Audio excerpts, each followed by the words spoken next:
ulo ay nagpapahayag na ang apoy ay higit pa sa liwanag. Ito ay simbolo ng tapang, determinasyon at walang hanggang pag-asa.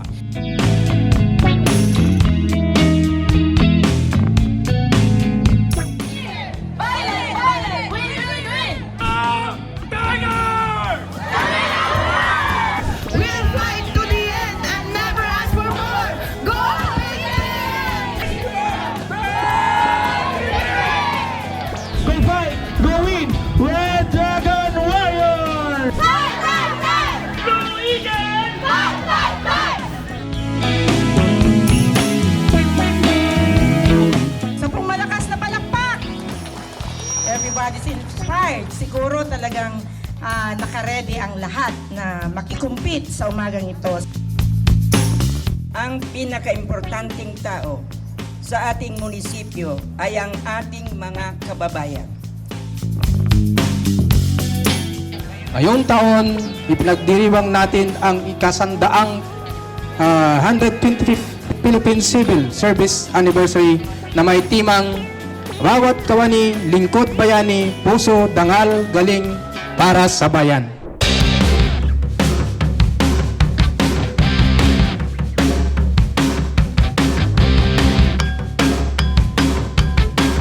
Bilang iyong punong bayan, taos-puso ako nagpapasalamat sa lahat ng kawani ng ating munisipyo, ang ating LGU.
Sumasabi ang Espiritu ng Panginoon sa pagkalilan niya ako upang mag-aral sa mga